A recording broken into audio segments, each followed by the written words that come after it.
থেকে আনন্দবাজার পত্রিকার এই স্টান্স, ওরা জ্যোতিবাবুকে সমর্থন দিয়েছে। জ্যোতিবাবু কার পোষ্যপুত্র ছিলেন? জিন্নার মতে ছিলেন। কার পোষ্যপুত্র ছিলেন? সোহরাবুর্দির। জ্যোতিবাবু, আমি খোঁজ নিয়ে দেখেছি ভাই, যার জন্য বিধানচন্দ্র রায়কে দারুণ চমকাতেন। উনি বলতেন কি জ্যোতি সারাদিন ধরে ঘুরে বেড়াচ্ছে, এরকম কথা উনি বলতেন। এখন জ্যোতিবাবুকে যারা হিরো ভাবে, আনন্দবাজার তো ওদেরই সবসময় সাপোর্ট করে এসেছে। কিছু বছর আগে তো মমতাজ বানুকেও সাপোর্ট করতো, তাই না? আনন্দবাজার পুরোপুরি তৃণমূলকে সাপোর্ট করতো। আনন্দবাজার ওদের জন্য এখনো তারা সেটাই করে দিচ্ছে। যাদবপুরের সনাতনী ধর্মে ওদের একটা অ্যালার্জি আছে।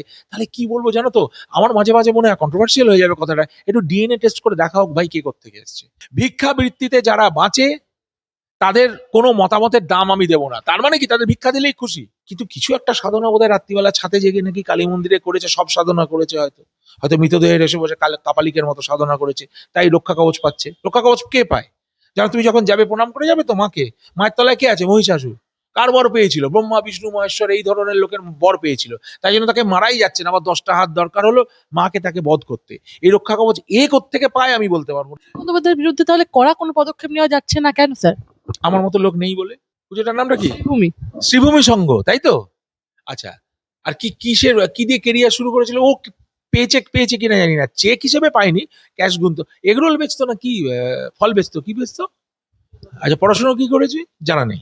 আচ্ছা, জামা কিরম পরতো? 10,000 টাকা স্যুট, তাই তো? এখন কোথায় আছে? হাফ প্যান্ট আন্ডারওয়্যার নাকি? ওটা কি বলে যে চেক জামাটা? ওই অ্যাটায়ারে আছে তো, তাই না? জেলে আছে তো শিওর।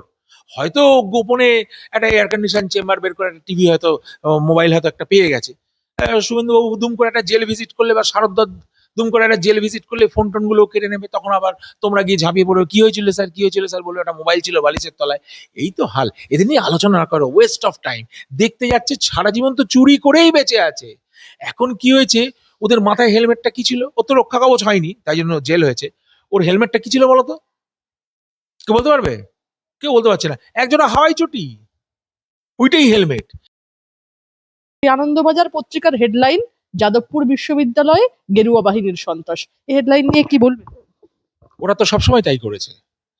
আনন্দবাজারের আগে যারা এখানে ইংলিশ পত্রিকা হতো, তুমি জানো হোয়াট আ শেম? আমি তোমার বলছি, খুঁজে দেখো। তুমি সাংবাদিকতা করো, তোমার দায়িত্ব পড়াশুনো করা, রাত্রিবেলা গিয়ে এটা খুঁজবে। আমি এখন খুঁজে পাবো না, আমার ওটা সেভ করে রাখা উচিত ছিল। ইউজুয়ালি আমি ক্লিক করে সেই পেজগুলো রাখি। স্টেটসম্যান কি লিখেছিল জানো? দ্য স্টেটসম্যান, স্বামী বিবেকানন্দের মৃত্যুতে নাকি এটা অমৃতবাজার পত্রিকা, কোন একটা ইংলিশ পত্রিকা লিখেছিল তখনকার দিনে, যেটা ছিল স্বামীজির মৃত্যুর দিন লেখা হয়েছিল, the meat eating Monk is now dead. The meat eating Monk is now dead. এটা খুঁজে দেখুন আপনারা, কোন কাগজ লিখেছিল? আমার দেশেই লিখেছিল। যখন উনি যাচ্ছেন সর্বধর্ম সম্মেলনে, ওনার একটা পাসপোর্ট পর্যন্ত নেই, ওনার পায়ে দেবার জুতো নেই, ওনার জামা নেই। কোন মহারাজা তাকে দয়া করে একটা বেনারসি অরেঞ্জ গেরুয়া পরিয়ে দিয়েছিলেন, পাগড়ি বেঁধে দিয়েছিলেন, এবং সমস্ত খরচা ওনার হাতে তুলে দিয়েছিলেন। উনি যখন ওখানে গেছেন, একটা হিন্দু মঙ্ক বলে লাস্ট সারির শিকাগোতে ওনাকে বসতে দেওয়া হয়েছিল। সেই বসার পরে উনি যে ভাষণটা দিয়েছিলেন, সেটা তো অন্তত স্ক্রিপ্ট রয়েছে, রেকর্ডেড নেই। কিন্তু রেকর্ড যেটা মার্কেটে এইচএমভিও বিক্রি করেছিল, আমি সেই সিডি কিনেছিলাম, ইট ওয়াজ ফলস। কারণ আমি পরে গিয়ে দেখলাম, রিসার্চ করে দেখলাম, আমার এগুলো পরে আমি ভিতরে, তো সেই সময় স্কুল লাইফে খুব একটা পড়াশোনা করিনি। সেই সময় ডিসলেক্সিক ছিলাম বলে অনেক সময় পড়াশোনার ডেপথ সেভাবে যায়নি। কিন্তু এখন I am very inquisitive, naturally আমার ডেপথ বাড়ছে। আমি স্বামীজিদের গিয়ে জিজ্ঞাসা করেছিলাম যে এই রেকর্ডিংটা সত্যি কিনা। বলে আপনি বলুন তো ডাক্তারবাবু, সত্যি কি রেকর্ডিং ডিভাইস ছিল? নাও আই চেকড অন, যে কবে বাল্ব আবিষ্কার হয়েছে, কবে রেকর্ডিং ডিভাইস আবিষ্কার হয়েছে। তাহলে 1893-তে স্বামীজির শিকাগো, 1893, ঠিক বলছি? 1893, 1893-তে দেয়ার ওয়াজ নো রেকর্ডিং ডিভাইস। কাজে কেউ একটা, ওই যেরকম হয় না রিল সাজিয়ে দিয়ে দেয় এআই ফেআই, তখন তো এআই ছিল না। এটা কিন্তু সত্য, 1893 there was no recording device present on this world. তারপরে টেপ রেকর্ডার, ওই স্পুল প্রথম ওঠে, যে হিজ মাস্টার্স ভয়েস, ওটা তারপরে। ওনার ভয়েস কিছু রেকর্ড করা নেই, ছবি একটা দুটো আছে। ওই যে দুম করে একটা ফসফরাস দিয়ে ছবি তোলা হতো, ওই ছবি রামকৃষ্ণ ঠাকুরেরও আছে, ওনারও আছে, তাতে কোনো সন্দেহ নেই। কিন্তু রেকর্ডিং ডিভাইস ছিল না ওর। কিন্তু শর্ট হ্যান্ড নিয়ে কেউ একটা ট্রান্সক্রিপ্টটা রেখেছিলেন ওখানে। ওরা তো কনজারভেটিভ দেশ। যেমন ডিভিয়েট করে যাচ্ছি হয়তো, তোমার আবার ফিরে আসছি। এই প্রিমিয়ার লিগ ফুটবল যদি দেখো, ওরা জানো তো 1950s খেলা একদম এক্সপ্লেনেশন দিয়ে দেখিয়ে দেবে। যখন কাদা মাঠে লিভারপুল খেলে, যখন সকালবেলা খেলা হতো, এখন সব রাত্রিবেলা খেলা হয়, দুপুরে কিছু খেলা হয়, এখন সব ফ্লাড লাইটে খেলা হয়। তা ওদের যে রেকর্ডটা ধারণ করার ব্যাপারটা, এই যে দেখো ইন্ডিয়ান মিউজিয়াম, ওরা দিয়ে গেছে কিন্তু, ভিক্টোরিয়া মেমোরিয়াল ওরা দিয়ে গেছে কিন্তু। আর আমরা কি করেছি? ওই যাদের কথা বললাম তৈমুর লং, ও কি করেছে? এসে দমাদ্দম খচাখচ ব্রাহ্মণদের মাথা কেটেছে, তাদের গাছে টানিয়েছে। আর কি করেছে? লাইব্রেরিটাতে আগুন ধরিয়ে দিয়েছে। ওদের নলেজে সাংঘাতিক ভয়। তাহলে তো এই এই এই এই এই করে একটা ধর্ম শুধু কাটো আর কাটো, কাটো আর কাটো, এটা তো বলে চালানো যায় না। নলেজটাতে আগুন লাগিয়ে দেয়। নালন্দা, তারপরে সোমনাথ টেম্পল, ওখানে হিউজ অ্যামাউন্ট অফ পুঁথি, এমন শোনা যায় যে 7 দিন 10 দিন ধরে শুধু আগুন জ্বলেছিল, বইগুলোকে পুড়িয়ে দিয়েছে আগে। আনন্দবাজার পত্রিকার স্ট্যান্স। এখান থেকে আনন্দবাজার পত্রিকার এই স্টান্স, ওরা জ্যোতিবাবুকে সমর্থন দিয়েছে। জ্যোতিবাবু কার পোষ্যপুত্র ছিলেন? জিন্নার মতে ছিলেন। কার পোষ্যপুত্র ছিলেন? সোহরাবুর্দির। জ্যোতিবাবু, আমি খোঁজ নিয়ে দেখেছি ভাই। যার জন্য বিধানচন্দ্র রায়কে দারুণ চমকাতেন। উনি বলতেন, কি জ্যোতি সারাদিন ধরে ঘুরে বেড়াচ্ছে, এরকম কথা উনি বলতেন। এখন জ্যোতিবাবুকে যারা হিরো ভাবে, আনন্দবাজার তো ওদেরই সবসময় সাপোর্ট করে এসেছে। কিছু বছর আগে তো মমতাজ বানুকেও সাপোর্ট করতো, তাই না? আনন্দবাজার পুরোপুরি তৃণমূলকে সাপোর্ট করতো। আনন্দবাজার ওদের জন্য এখনো তারা সেটাই করে দিচ্ছে যাদবপুরের। সনাতনী ধর্মে ওদের একটা অ্যালার্জি আছে। তাহলে কি বলবো জানো তো, আমার মাঝে মাঝে মনে হয় কন্ট্রোভার্সিয়াল হয়ে যাবে কথাটা, একটু ডিএনএ টেস্ট করে দেখা হোক ভাই কে কোত্থেকে এসছে। আমি তো ভাই 7 পুরুষের নাম বলতে পারবো। আমি আমার বাবার নাম, ঠাকুরদাদার নাম, তার ঠাকুরদাদার নাম, প্রপিতামহ, তস্য পিতামহ, আমি 7টা 8টা পুরুষের নাম আমি বলে দিতে পারবো। আমার বাড়িটা 130 বছর পুরনো। আমার যে অথেন্টিসিটি, আমার ডিএনএ টেস্ট করে দেখা হোক, দেখবে ওই রকম মিলছে। এই এইগুলো যে কোত্থেকে এসেছিল সেটাও আমি জানি না। আর ওদের এত রাগ কিসের, হিন্দু ধর্মের ওতে এত আক্রোশ কিসের, সেটাও আমি জানি না। যে কোনো ভাবে যেন তেন প্রকারেণ ওরা হিন্দু ধর্মের বিরোধিতা করে। এবং হিন্দু ধর্ম যদি চুপচাপ থাকে, ওরা কি করবে? ভারতবর্ষের বিরোধিতা করবে। যে সেন্টারে থাকবে তাকে ধরে টানাটানি। ওরা ভারতবর্ষের বিরোধিতা করবে। সত্যি জন্ম থেকে কখনো শুনেছি ডবল ইঞ্জিন সরকার? না, ছোট্টবেলা থেকে শুনতাম কেন্দ্রীয় সরকারের চক্রান্ত। এই যে এইখানে দাঁড়িয়ে এই কমরেড গুলো ধুতি পরে বলতো, শুধু পরনে ধুতি আর শার্ট, বলছে কি কেন্দ্রীয় চক্রান্ত, সরকারের চক্রান্ত। তখনও টাকা পেতো না, মমতাজ বানুও টাকা পায় না। এই তো সবে কিছু কিছু টাকা আসছে, এই তো ইন্ডাস্ট্রি আসছে। স্যার আমি বলবো অন্নপূর্ণা যোজনার এই যে 3,000 টাকা দেওয়ার প্রতিশ্রুতি থাকা সত্ত্বেও বহু উপভোক্তা তারা বলছেন তারা এখনো টাকা পাননি। এর জন্য আসলে দায়ী কে? প্রকল্প চালু করার আগে উপভোক্তাদের নথি, ব্যাংক অ্যাকাউন্ট এবং এই ডিবিটি সংক্রান্ত তথ্য যথাযথভাবে যাচাই করা হয়নি। এটা কি সরকারের একটা বড় ব্যর্থতা?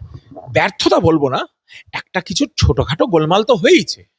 গোলমালটা স্বীকার করে নিতে হয়। Nobody is perfect in this world. আমাদের এই বিজেপি সরকারও পারফেক্ট, আমি এই কথা বলবো না। হয়তো একটু হোমওয়ার্কের অসুবিধা ছিল। আর আরেকটা কথা কি বলবো জানো, আমি ওদের কেন ডিফেন্ড করব? কারণ 12 কোটি লোক, 12 কোটি লোক, তার মধ্যে ম্যাক্সিমাম ম্যাক্সিমাম চোর এবং ম্যাক্সিমাম 2 নম্বরই, যারা আজকে যারা আজকে এসে এখানে বিভিন্নভাবে মতবাদ প্রচার করছে। এই যে এক্ষুনি বললে না বন্দে মাতরমের পরের ওইগুলো গাওয়া যাবে না, যারা যারা এমনি আমার বন্ধু বান্ধব যারা এদিকে রয়েছে তারাই বলুক না, বলছে বন্দে মাতরম ওটা গাওয়া যাবে না। ভাই, লক্ষ্মীর ভান্ডার, অন্নপূর্ণা যোজনাটা তাড়াতাড়ি পকেটে পুড়েছে, তখনই কিন্তু ধর্মের কোনো ব্যাপার নেই। How strange is that? বন্দে মাতরমটা গাওয়া যাবে না, শোনা যাবে না, স্নান করতে হবে, অথচ অন্নপূর্ণা যোজনার জন্য আমরা বসে আছি। লক্ষ্মী ভান্ডার 15 বছর পকেটে পড়েছি। তাহলে এদের কোনো চরিত্র ঠিক আছে নাকি? তাই না? সাদাকে কালো বলছে, কালোকে সাদা বলছে, গুলিয়ে যাচ্ছে নিজেদের। শোনো, আমাদের মতো লোকের সামনে পড়ে যদি কথা বলে, হ্যাঁ, 5 মিনিটে তারা ভস্ম হয়ে যাবে। 5 মিনিটে তারা ভস্ম হয়ে যাবে। মায়ের মন্দিরের সামনে দাঁড়িয়ে যদি তাদের ইন্টারভিউ করা হয়, দে উইল বি ডিসলিউট, মানে they will dissolve in few minutes. ওরা শুধু কাগজে গিয়ে ওই দেয়, এদিকে ভাঙচুর, কিছু কিছু আন্দোলন, এবং মাকু সেকু এর নামে হোচিমিন চাউমিন যাদের কোনোদিন দেখেনি, কোথাকার কোন লেনিন, কোথাকার কোন স্টেলিন, তাদের ফটো নিয়ে আন্দোলন করে। এদের কোনো বেস নেই, এরা সনাতনী ধর্মে দীক্ষিত নয়, বাবা মার ঠিকানাও ভালো করে জানে না, আপব্রিঙ্গিং অতি পুয়ার, আই এম সরি। পুরো জেলায় জেলায় আমরা দেখতে পাচ্ছি একদম রণংদেহী মূর্তি, মানে অবতারে অবতীর্ণ হচ্ছেন মহিলারা, রণংদেহী মূর্তি লক্ষ্মীদের। একটা কথা অনেকেই বলছেন যে মমতা ভালোই ছিল, চুরি করতো কিন্তু টাকাটা দিত। কি বলবো? আমি এই ব্যাপারে কোনো কথা বলবো না। যারা ভিক্ষাবৃত্তিতে বাঁচে তাদের মতামত আমি নিই না। দেখো, ভিক্ষাবৃত্তিতে বাঁচছে, পরিষ্কার কথা, তুমি টাকা আমার থেকে ফ্রি নিচ্ছ মানে তুমি ভিক্ষা করছো, এতে কোনো তো সন্দেহ নেই। তোমার কথাটা পছন্দ হোক না না হোক, ভিক্ষাবৃত্তিতে যারা বাঁচে তাদের কোনো মতামতের দাম আমি দেবো না। তার মানে কি তাদের ভিক্ষা দিলেই খুশি? তাই না? ছেড়ে দাও, just don't answer their questions. Whatever is happening is happening. ওরা এসে আন্দোলন করছে এবং ম্যাক্সিমাম লোক কিন্তু বন্দে মাতরম গাইতে বারণ করছে, কারণ সেখানে মা লক্ষ্মীর কথা আছে, মা কালীর কথা আছে, এইসব কথা বলা আছে। কিন্তু লক্ষ্মী ভান্ডারের নামে যখন হচ্ছে পকেটে পুড়ছে, অন্নপূর্ণা যোজনা হলে তখন তারা তাদের মানে কি বলবো বীতশ্রদ্ধ তারা দেখাচ্ছে, গভর্নমেন্টের এগেনস্টে কথা বলছে। মমতা ভালোই ছিল, তো মমতাজ বেগমদের তো এখানে কোনো চান্স নেই, এরা ফেসে গেছে। তাহলে বাংলাদেশে যাক, বাংলাদেশে গিয়ে থাকুক বা পাকিস্তানে গিয়ে থাকুক। চুরি কত টাকাটা তো দিত। চুরি করতে টাকাটা তো দিবে, এর কোনো চরিত্র আছে? চুরি করে টাকা দিচ্ছে, এর কোনো চরিত্র আছে? ও ছেড়ে দাও ভাই, এদের নিয়ে আলোচনা করো না। যত আমরা আলোচনা করছি তত এইটা নিয়ে এদের স্পর্ধা বাড়ছে। মাত্র ১০৫ দিনেই ২৪ জন বিধায়কের বিরুদ্ধে তোলাবাজির অভিযোগ উঠল। একদম দিল্লিতে গেল ফাইল, শাস্তির মুখে বঙ্গ বিজেপির একাংশ, চূড়ান্ত সিদ্ধান্ত নেবেন নরেন্দ্র মোদী সহ অমিত শাহের একদম শীর্ষ নেতৃত্ব। সূত্রের খবর, বিজেপির বিধায়করা নিজেদের এলাকায় তোলাবাজির কারবার শুরু করে দিয়েছেন। পাশাপাশি ভীতি প্রদর্শন এবং জেলা শাসক, পুলিশ সুপার সহ প্রশাসনিক আধিকারিকদের চমকানোর অভিযোগ ইতিমধ্যেই সামনে আসতে শুরু করেছে। কি বলবেন? একটা সর্বনাশা অভিযোগ। এই অভিযোগটা নিয়ে তো আমি জানি না, আমাকে অন্যান্য ভাইদের থেকে জেনে নিতে হবে যে ভাইরা কি ভাবে, আমাকে একটু খবর নিতে হবে। যদি পৌঁছে থাকে, আমি এটা অনেকদিন ভাবছিলাম যে কানে যেটা আসছে, তুমি বলছো যে শুনলাম XYZ টাকা তুলছে, আমি বলবো get me some evidence of it and I'm going to write it to the central government straight, but somebody has done it. কিছু সৎলোক এখন আছে, বেশিরভাগই সৎলোক আছে। কাজে যারা এসব একটু তোলাফোলার মধ্যে গেছিল, যারা ওটাই প্রফেশন করে এসেছে 15 বছর, তারা অনেকে ক্যামোফ্লেজ করেছে বা ট্রান্সফর্ম করেছে নিজেদের অন্য রূপে। এটার কঠিনতম শাস্তি হওয়া উচিত, ঘাড় ধাক্কা দিয়ে গল থেকে বের করে দেওয়া উচিত, এবং চুরি যদি প্রমাণিত হয় জেলে পাঠানো উচিত। আমাদের একটা এক্সাম্পলারি শাস্তি হবে। যেমন আমার ছেলে যদি অন্যায় করে, I will be the first person to call the police in. E20 petrol তৈরি করতে গিয়েই কি আগে মানে রীতিমতো আখের আকাল, চড়চড়িয়ে দাম বাড়ছে চিনির, নাজেহাল গৃহস্থ। কি দেখো, সত্যি কথা বলতে কি, আমি ওইটুকু বেঁচে গেছি যে আমার স্ত্রী বাজার টাজার করেন, ভাড়ারে এখনো টান পড়েনি, তখন ম্যাডাম ঠিকঠাক ম্যানেজ করছে, আমি এগুলো জানি না। কিন্তু দাম যদি বেড়ে থাকে, সত্যি মানে যাদের যাদের কষ্টে চালাতে হয় সারা মাসটা, তাদের জন্য আমার খুবই খারাপ লাগে। কারণ আমার বাবা এককালে এরকম বলতেন। টোয়েন্টি নিয়ে এত বিতর্ক প্রথম থেকেই কেন? E20 ব্যাপারটা আমি জানি, আমি ফিজিক্সটা behind it, I know the physics behind it. কিন্তু এটার জন্য কতটা এফেক্ট করেছে, গভর্নমেন্টের কিছু উপায় ছিল কি ছিল না, অনেক সময় যেন লেভিস গুলো চাপানো হয় না, এগুলো মানে অনেক রকম ব্যাপার থাকে, সেগুলো আমরা সব অতটা ইকোনমিক্স বুঝি না, আমি তো বুঝিই না। তাই জন্য আমি কোনো কমেন্ট করতে পারবো না। এবং এইটা এক্সপার্টদেরই তোমরা যাবে, যে ইকোনমিস্ট বা যে সোশ্যাল রিফর্মার, যারা এক্সপার্ট, যাদের এদিন পড়াশোনা আছে, যাদের এটা সাবজেক্ট, তাদের জিজ্ঞাসা করবে E20 ব্যাপারটা কি। কিন্তু ফিজিক্সটা is not good for the car. Okay একটু ভেজাল মিশিয়ে দেওয়া আর কি, মোটামুটি তেলে, তাতে গাড়িটা হয়তো একটু কম দামে দেওয়া উচিত, আর বেশি দিচ্ছে, একটু ভেজাল মিশিয়ে দাও তো তেলে বটেই। হ্যাঁ, এটা এখন গভর্নমেন্টের পলিসি একটুখানি। তো আমাদের তো দেখো, তুমি গভর্নমেন্টকে বলছো আপনি ভেজাল মেশাচ্ছেন। হ্যাঁ, আমাদের পলিউটেড অ্যাটমসফিয়ার, 20% অক্সিজেন থাকা উচিত, অতটা হয়তো অতটা নেই।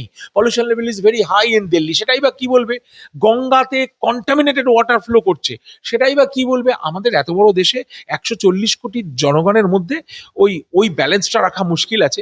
তা সেখানে যখন অতখানি অক্সিজেনই বুকের মধ্যে নিচ্ছি, ইম্পিওর ওয়াটার খাচ্ছি, মশার কামড়ে ম্যালেরিয়া ফ্যালসিফেলাম হয়ে মারা যাচ্ছে, ডেঙ্গু হচ্ছে, সেখানে দু একটা ইথানল নিয়ে যারা চুলচেরা বিশ্লেষণ করছে, তারা আন্দোলন করুক বা চিঠি লিখুক, তাদের যদি চেয়ারের ওয়েট থাকে, গভর্নমেন্টকে লিখুক, গভর্নমেন্ট উইল অ্যাড্রেস দ্যাট। এর বেশি আমাদের কিছু বলার নেই। এর জন্য তো দেশে আগুন লাগানো যায় না, এটা আমি শিওর।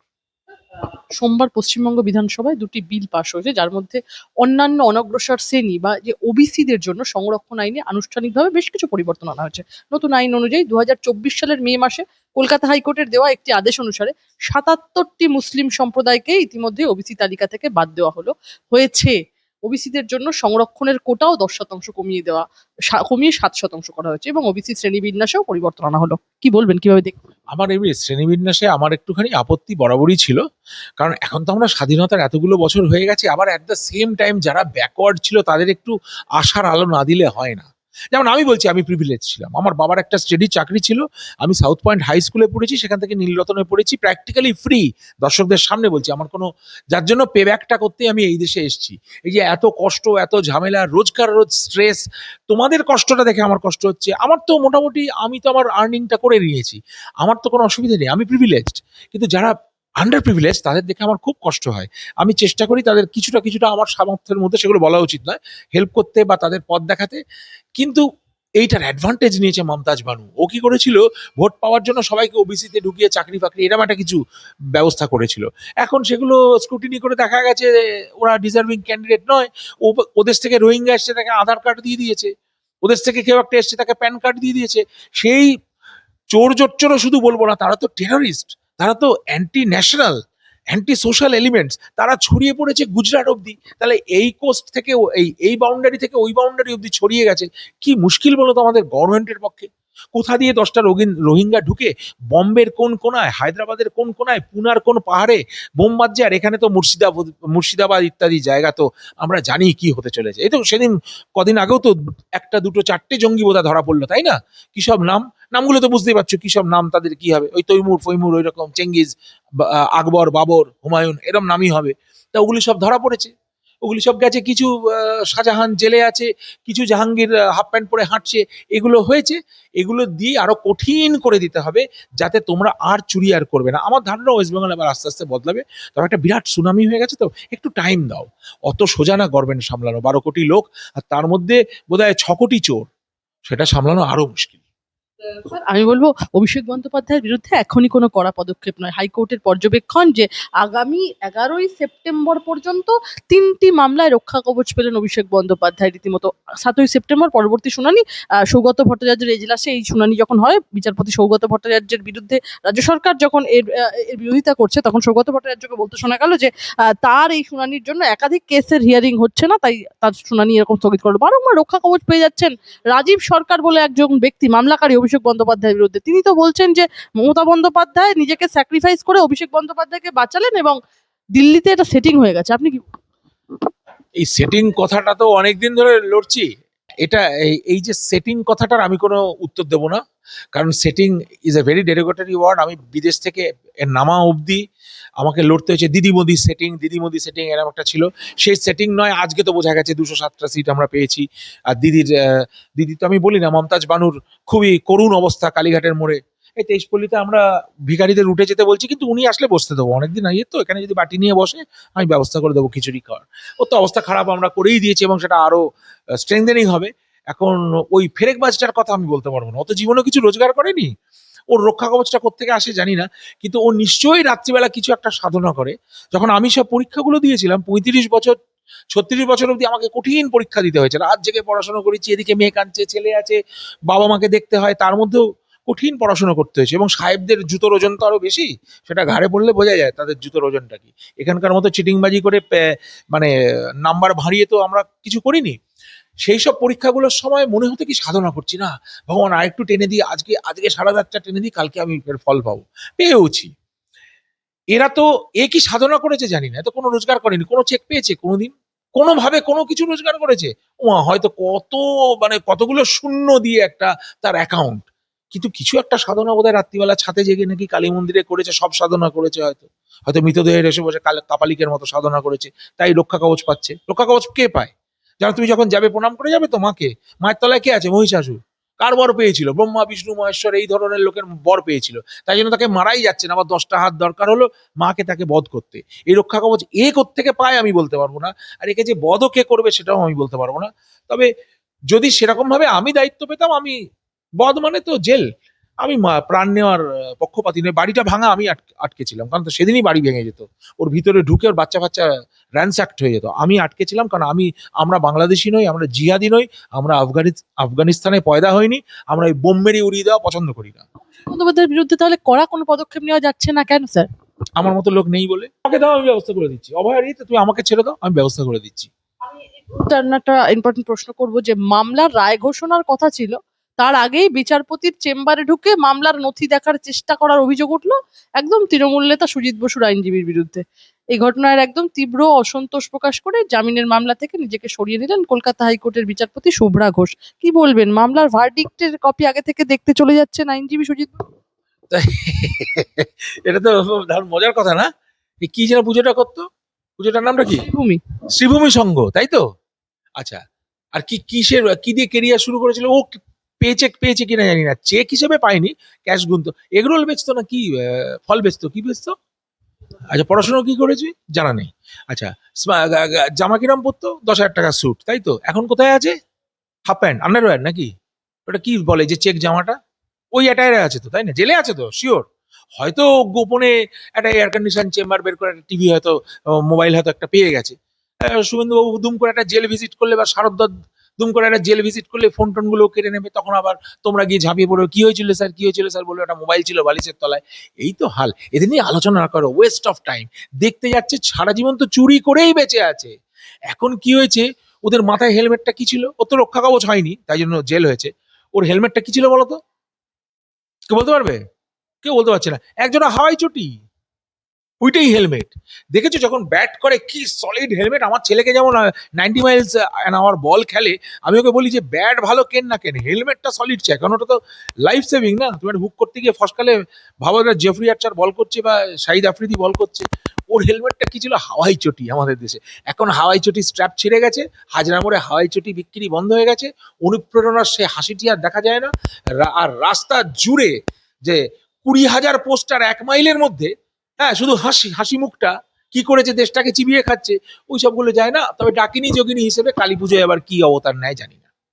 এই যে শুভ্রা ঘোষ সরে দাঁড়ালেন, কি বলবেন? বিচারপতি সরে দাঁড়ালেন জামিনের মামলা থেকে। এগুলো খুব কমেন্ট করা মুশকিল। আমি শুভ্রা ঘোষের ব্যাপারে জানি না, এটা জানাও উচিত, মানে না জেনে কমেন্ট করা উচিত না। দুম করে শুভ্রা ঘোষকে আমি কেন আক্রমণ করব? ওনার কি বিপদ হয়েছে? ওনার হয়তো মনটা খারাপ হয়েছে। আমার মাঝে মাঝে মনটা খারাপ হয়। আমি মন খারাপ হলে ওখানে 4 দিনের ছুটি নিয়ে স্পেনে বেড়াতে চলে যেতাম। মন খারাপ হতেই পারে। কারণ শুভ্রা দেবীর মন খারাপ হয়েছে কিনা তো আমি জানি না, বা হয়তো উনি গান শুনতে গেছেন, গান গান করলে হয়তো গান করতে গেছেন, সেটাও তো কিছু হতে পারে। বেড়াতে গেছে, সবসময় খারাপ তোমরা ভাবো কেন? কি শেষ হয়েছে? শেষ দুটো প্রশ্ন আপনার কাছে। অভয়া ধর্ষণ খুনের তদন্তে আর.জি.কর মেডিকেল কলেজে সিবিআই এর স্পেশাল ইনভেস্টিগেটিং টিম এসআইটি গঠন, এবং তারা একজন অধ্যক্ষর ঘরে গিয়ে জিজ্ঞাসাবাদ করলেন, এবং 9ই আগস্ট 2024 হাসপাতালের 3জনকে জিজ্ঞাসাবাদ। সিবিআই কি এবার সঠিক পথে এগোচ্ছে? এখন যা চাপ পড়েছে না, অবশ্য চাপ আমাদের বরাবরই ছিল। সারা পৃথিবী যখন উঠে দাঁড়িয়ে অভয়ের জন্য হাহাকার করেছে, আজ অব্দি মেয়েটার নাম বলতে পারলাম না, এটাই দুর্ভাগ্য। চাপ পড়েছে, হয়তো ঠিক পদ্ধতিতে তদন্ত হবে। আমার বিশিষ্ট কিছু বন্ধু আছে যারা পুলিশে এবং ফরেন্সিকে কাজ করেন, এবং ফরেন্সিক সাইকিয়াট্রিস্ট আমার কিছু বন্ধু তো আছে, তারা অত্যন্ত হাই ফ্লাইং, নট এইখানে মানে কিছু টাকা দিলেই বিক্রি হয়ে গিয়ে কি বলবো আর কি, রক্তটাকে আর কি মানে ঘাম বলে দেবে, ওরকম সাইকিয়াট্রিস্ট তারা নয়। ফরেন্সিক এক্সপার্টসদের সঙ্গে কথা বলেছিলাম, it can still be solved. আশা খুব কম, কিন্তু যেমন সোজা পথে হলো না, যেমন এই রাস্তাটা তুমি যেতে পারলে না, ঘুরে পিছন দিক দিয়ে ধরা যেতে পারে কিনা সেটা ডিসক্লোজ করে কোনো লাভ নেই। যদি কখনো আমি চান্স পাই, তাহলে আমি ওদের বলবো কিভাবে সলভ করা যেতে পারে, বা ওরা যদি সেই এক্সপার্টের কাছে পৌঁছন, এখনো সলভ করা যেতে পারে, কিন্তু that will be different route. তোমাদের এখন সেটা বুঝবে না বলে কোনো লাভ নেই। হাতের মানে পাঞ্জাটা, ওই তুরুপের তাসটা আমি দেখাবো না, আমার হাতে এখনো হয়তো আছে, একটু বুদ্ধি করে যেতে হবে। এক্সপার্টদের শুধু এক্সপার্ট হলেই, ভোটে জিতে গেলেই, তুমি 10,000 ভোট পেলে, সঙ্গে সঙ্গে দুটো বন্দুকধারী পাশে দাঁড়িয়ে গেল, তুমি কথা বলতে জানো না, লেফট থাম ইমপ্রেশন ছিল কদিন আগে, এখন তুমি পড়তে পারো না ভালো করে, পাশ থেকে একজন রিডিং পড়ে দিচ্ছে, ওরকম করে এমএলএ হতে লাভ নেই। যখন যোগ্য লোক আসবে, বেশিরভাগ যোগ্য লোক যখন আসবে, তখন প্রশ্নটা উঠবে, যারা শার্প ইন্টেলিজেন্ট পিপল, যারা ডিল করেছে, যাদের একটু ইন্টারন্যাশনাল এক্সপোজার আছে, সেরকম ধরনের লোক 4-5টা ফিল্ডে নামলে অনেক কিছু বদলে যাবে। এখনো সেটা নামেনি, যখন নামবে তখন জয় হিন্দ বন্দে মাতরমটা জোর গলায় যাবে। কলেজ পরিচালনা সমিতির মাথায় বিজেপির সংসদ বিধায়ক মমতা জামানোর প্রতিচ্ছবি বিজেপি আমলেও, কি বলবো?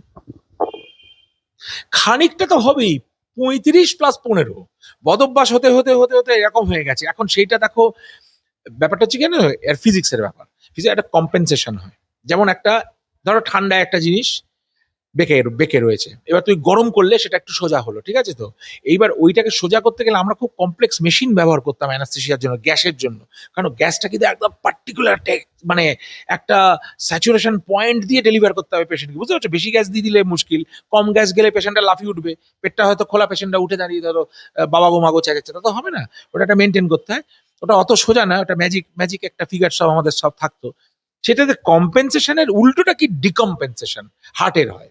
হার্টটা প্রথমে কম্পেনসেট করে, প্রেশার বাড়ছে, হার্ট কম্পেনসেট করছে, মাসলস গুলো কম্পেনসেট করছে, ফেটিক হচ্ছে, হতে হতে ডিকম্পেনসেশন হয়ে গেল। এবার উল্টো প্রেশার আসে, তখন হার্ট আরো জোরে পাম্প করছে। এরকম ধরনের ফিজিলে খুব কমপ্লেক্স, দুম করে বলা যায় না, সাধারণ লোককে বলে মাথা খারাপ আমি করতে চাই না। কম্পেনসেশনে একটুখানি বেশি হবে, যে কুকুরের ল্যাজ যদি সোজা করতে হয়, কুকুরের ল্যাজটা তুমি পেয়েছো, এই অবধি সোজা করে ছেড়ে দিলে প্রাং ব্যাক, সোজা করা যায় না, কিন্তু তোমাকে ওভার কম্পেনসেট করতে হবে ডিকম্পেনসেশনটাকে কাটাতে। বোঝাতে পারলাম? হয়তো পারলাম না, আমার এখন অনেকদিন পড়াই না তো, আমার মানে আমি এক্সাম্পলটা দিতে পারছি না, বাট ফিজিক্স যারা জানে তাদের বোঝানো সুবিধা, না জানলে অসুবিধা।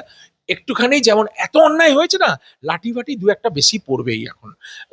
আর ওই শোলের একটা ডায়লগ ছিল না, ঠাকুর সাহেবকে যখন বলছে যে দুটো চোরকে আপনি কেন চুজ করলেন, যখন হাতটা কেটে দিল, যখন হাতটা ইয়ে করে দিল, হ্যান্ডকাফটা উনি গুলি করে উড়িয়ে দিলেন যে না গব্বর সিংকে আটকাও, দুটো চোর, তখন লাস্ট যখন হয়ে যাচ্ছে তখন ওই ভিরু আর জয়ের মধ্যে একজন প্রশ্ন করেছে ঠাকুর সাহেব হাম লোগ কো কিউ চুনা, তো উনি একটা ছোট্ট কথা বলেছেন, লোহে লোহে কো কাটতা হ্যায়।